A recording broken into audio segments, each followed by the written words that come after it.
현재 유튜브 상에는 잠재적으로 거주 가능한 행성에 대한 영상이 많이 올라와 있습니다.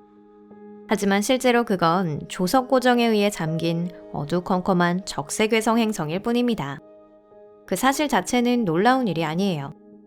다른 많은 은하들과 마찬가지로 적색외성은 은하계에 존재하는 모든 행성의 70%를 차지하기 때문입니다. 여러분 안녕하세요. 하지만 이러한 항성 행성의 거주성에는 의문이 있습니다. 저희는 지금까지 몇 번이나 그 이유를 이야기해 왔는데요.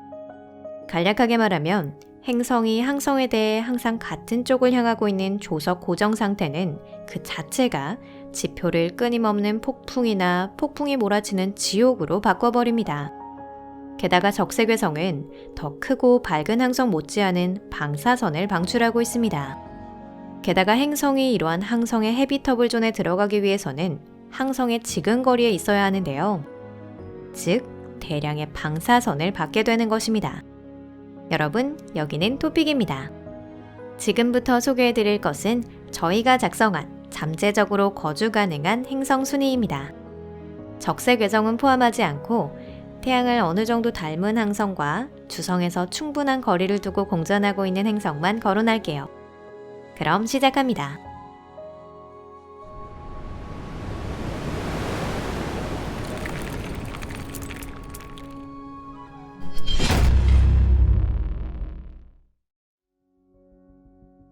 케플러 22b.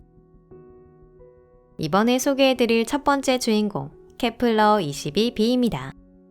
이 행성이 공전하고 있는 것은 스펙트럼형이 G5형인 항성입니다. 이런 유형의 항성은 태양보다 아주 조금 어둡고 춥기는 하지만 역시 태양과 비슷하다고 할 수 있습니다.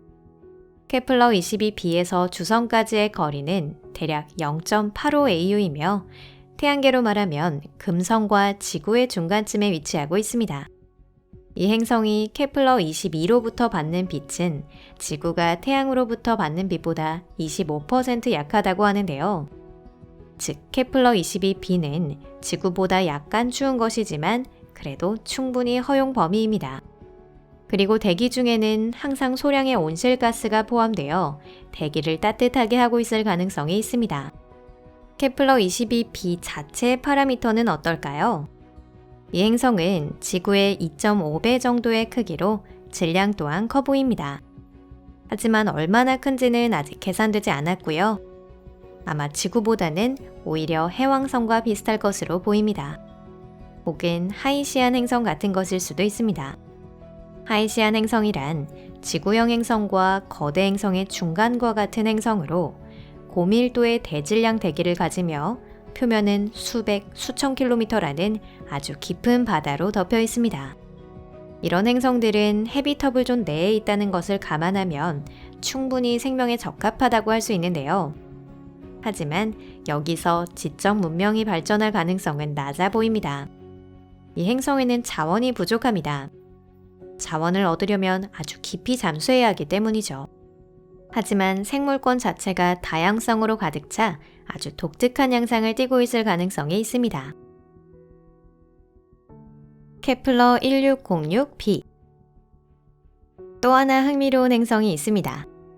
아까 소개한 주인공과 어딘가 비슷한 행성, 그것이 바로 케플러 1606b입니다. 이 행성의 주성은 이른바 황색 외성인데요.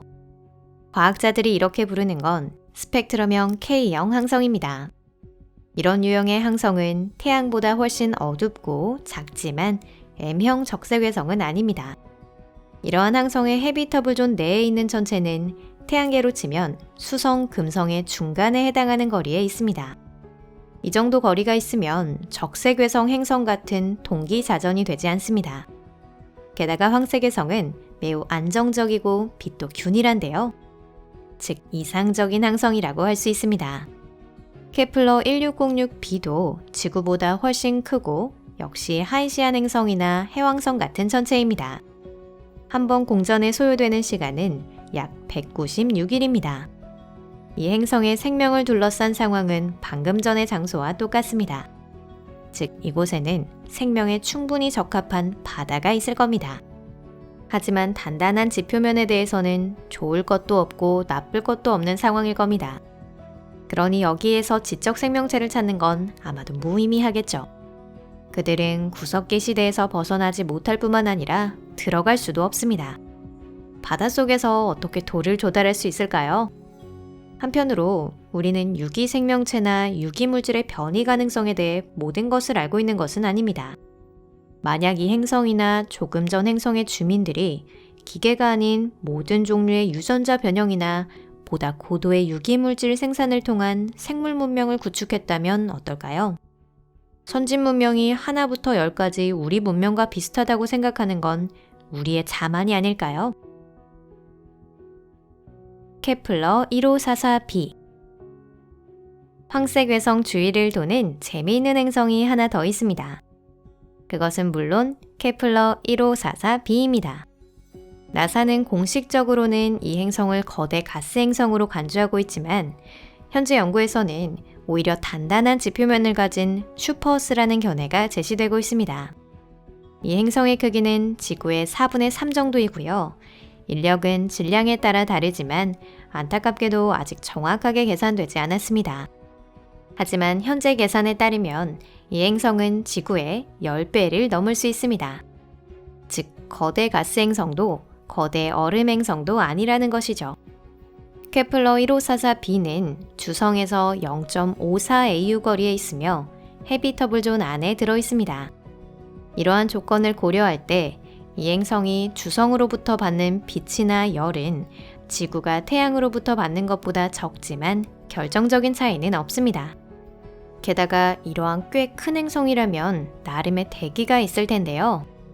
물론 상당히 비정상적인 우주의 대변동을 받지 않았다면 말입니다. 황색외성 슈퍼어스를 많은 과학자들은 초헤비터블 행성이라고 부릅니다. 이는 생명의 조건이 지구보다 좋을 가능성이 있다는 것을 의미합니다. 적색외성의 헤비터블 존에 있는 행성들은 주성에 너무 가까워서 조석 고정 상태에 있는 반면 황색외성은 흥미롭게도 조금 상황이 다릅니다. 황색외성의 항성계에는 거리가 이미 충분히 유지되고 있기 때문에 행성은 제대로 자전할 수 있지만 정원에 가까운 궤도를 그리거나 자전축이 지구처럼 경사지지 않고 공전면에 수직이 되기에는 역시 너무 가깝습니다. 마지막으로 거론한 사실이 가장 중요합니다. 이로 인해 계절의 변화를 잃고 행성에는 영원한 봄이 찾아옵니다. 즉, 케플러 1544b는 이곳에 사는 주민들에게는 그야말로 파라다이스일 것이라는 것이죠. 한편 그들은 혹독한 날씨 조건에 익숙하지 않기 때문에 연약한 존재일지도 모릅니다. 하지만 선진적인 우주 문명에게는 큰 문제가 아닐 겁니다. 그들은 우주복을 가지고 있을 테고 그 밖에도 개인 보호구를 가지고 있을 것이기 때문이죠. 케플러 2962f 황색외성 케플러 296개는 흥미로운 항성계입니다. 발견된 5개의 행성 중 2개가 헤비터블 존 내에 있기 때문인데요. 그 행성은 케플러 2962와 F입니다. 두 행성 모두 슈퍼어스로 1회 공전에 걸리는 시간은 각각 34일과 63일입니다. 전자행성은 다소 덥거나 항성에 대해 같은 면을 향하고 있기 때문에 잠재적인 거주 가능성에 대해서는 아직 몇 가지 의문이 남아 있습니다. 한편 후자의 행성은 우리의 관심을 딱 충족시켜주는데요. 이 두 아름다운 행성이 1위에 오른 것은 하나의 작은 항성계에 거주 가능한 행성이 2개나 있어 생물권이나 지적 생명체 발견 가능성이 2배로 높기 때문만은 아닙니다. 물론 이 행성의 생명은 고밀도 대기와 강력한 자기장에서 보호받고 있고 발전하기 위한 장소도 훨씬 많기 때문에 분명 번영할 수 있을 겁니다. 하지만 우리가 간과한 또 하나 중요한 사실이 있는데요. 케플러 296개의 주성인 황색외성에는 적색외성 동반성이 있습니다. 이 동반성은 행성 궤도의 훨씬 바깥쪽을 공전하고 있습니다. 즉, 이 항성계의 바깥 가장자리에서 날아오는 온갖 해성이나 소행성으로부터 확실하게 지켜주고 있는 것이죠. 목성이 지구를 지키고 있는 것과 같은 상황이지만 질량이 훨씬 크기 때문에 조건으로는 훨씬 나은 상황입니다. 이는 다시 말해 이러한 행성의 주민들은 지구에서 공룡 멸종을 초래한 것과 같은 대변동을 전혀 모를 수도 있다는 뜻입니다. 보다 부드럽고 진보적인 발전을 이루었다면 그 생물권은 지구보다 훨씬 더 발전했을 가능성도 있지 않을까요? 정말 실제한다면 좋겠습니다. 그런 긍정적인 가정을 이야기하며 오늘 영상 마치도록 하겠습니다. 여러분 시청해주셔서 감사합니다. 이 영상이 마음에 드셨다면 좋겠네요. 재미있으셨다면 좋아요를 부탁드립니다. 또한 이 영상을 SNS에서 공유하는 것도 잊지 마세요. 여러분의 작은 행동이 저희 채널의 발전, 나아가 새로운 영상의 업로드로 이어집니다. 잘 부탁드립니다. 그럼 여러분과는 잠시 작별이네요. 곧 뵙겠습니다. 안녕히 계세요.